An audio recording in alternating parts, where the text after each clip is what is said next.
Pain, we all feel it, it's a part of life. It's that voice inside your head that tells you to stop, that fire in your lungs when you're pushing for one more rep, that ache in your heart when life knocks you down. Most people run from pain, do everything to avoid it, numb it, pretend it isn't there.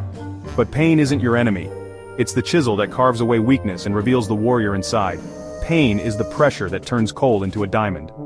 I'm talking about a different kind of strength, the kind that gets you up when you've been knocked down for the 10th time. This is the story of David Goggins, a man who ran toward pain, embraced it, and made it his fuel. His journey proves our limits are just starting points, and our darkest moments can forge our greatest power. It's not about talent, luck, or an easy start in life. It's about the relentless will to become more than you are. It's about looking your demons in the eye and telling them they don't own you. So as you listen, think about your own pain, your own challenges. The lessons from Goggins' life aren't just for elite soldiers, they're for anyone who feels lost, weak, or at their limit. This story is your permission slip to be great. It's your roadmap to turning pain into undeniable power. Let's get to work. This is where true strength is born. David Goggins wasn't born a hero. His early life was a nightmare. Violence, fear, and constant struggle. Home was a place of abuse, not safety. The scars he carried were deep, shaping his view of himself. At school he faced relentless racism and bullying, one of the only black kids in his small town. The world told him he wasn't good enough, and for a long time, he believed it. He developed a stutter, struggled with a learning disability, and found comfort in food. By young adulthood, he was nearly 300 pounds, working a dead-end job and living a life of quiet desperation. Haunted by his past, he was broken, overweight, and filled with self-loathing. But deep down, a tiny spark remained, a flicker of defiance. He knew this couldn't be the end of his story. The decision was his: stay broken, or start to build. Most people give up at rock bottom. Goggins chose to fight. He decided to rewrite his story, not as a victim, but as a warrior. That choice changed everything. The journey from pain to power was about to begin. He was ready to face the impossible. He was ready to become more. This was the turning point.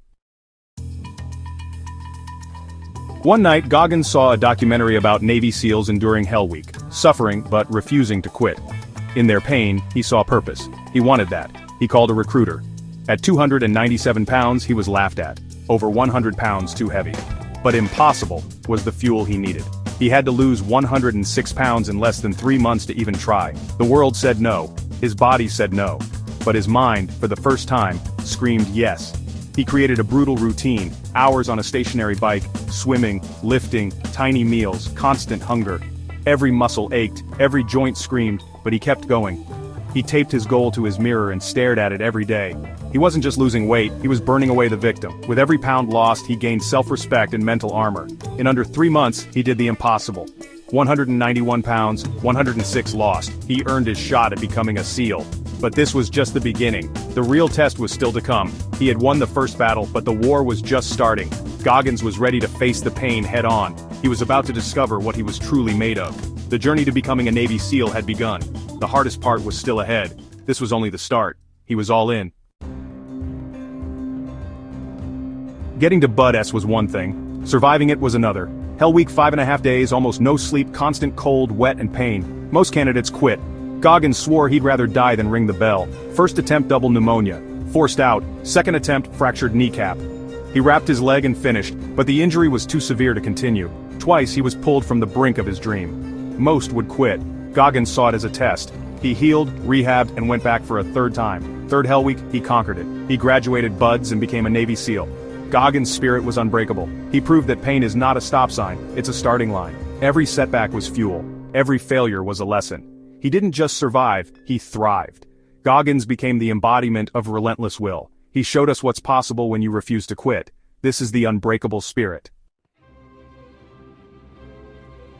Becoming a Navy SEAL wasn't the peak for Goggins, it was just the beginning. He turned to ultra-endurance sports 100-mile races, Badwater 135, pushing the body to its limits. His first 100-mile race, no training, he hated running. His body broke down, kidney failure, stress fractures, urinating blood. Sitting on the side of the road ready to quit, he remembered his why, the sacrifice of his friends. He got up and finished the race. His body had given up, but his will carried him. He ran ultramarathons, set a pull-up world record, and kept seeking pain. Each event was a choice to find his breaking point and push past it. Goggins doesn't just endure pain, he seeks it out. Comfort is the enemy of growth.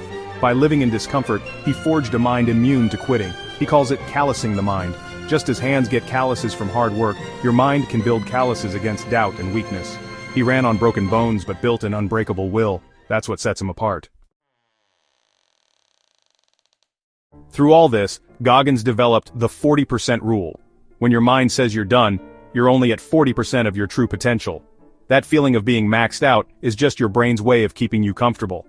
When you think you can't do more, you have 60% left in the tank. This isn't just motivation, it's a shift in how you see your limits. We all have untapped reserves of strength and resilience. The key?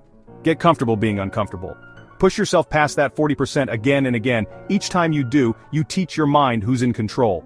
The 40% rule is a challenge, a call to action. Stop living a limited life. Start exploring your true capabilities. You're capable of far more than you think. One of Goggins' most powerful tools is the accountability mirror. Every night he'd face himself in the mirror, no lies, no excuses. He wrote his goals on sticky notes and stuck them to the glass. The mirror became his boss, his drill instructor, his toughest critic.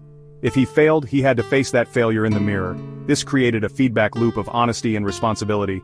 Anyone can do this. It costs nothing, but demands everything. The person in the mirror is the only one responsible for your success or failure. Radical ownership is the key. Tell yourself the hard truths, not to beat yourself up, but to light a fire. The accountability mirror forces you to confront the gap between who you are and who you want to be. Over time, these honest conversations build integrity and self-trust. You stop seeking external validation. The only person you need to impress is the one in the mirror. That's the beginning of true self-mastery. What do we take from Goggins' story? Not that you need to be a SEAL or run 100 miles. The real lesson, you're capable of so much more than you think. It doesn't matter where you start, change begins inside you. It starts with a choice. Stop accepting the life you have. Start fighting for the life you want. Take one more step when you want to quit. Do something hard every day. Maybe it's waking up earlier, having a tough conversation, or just cleaning your room. Choose discipline over comfort. Motivation is fickle. Discipline is showing up, especially when you don't feel like it.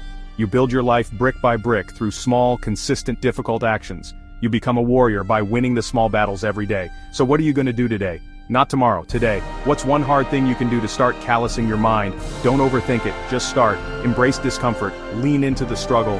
On the other side of pain is a version of you you haven't met yet. Go find that person. Stay hard.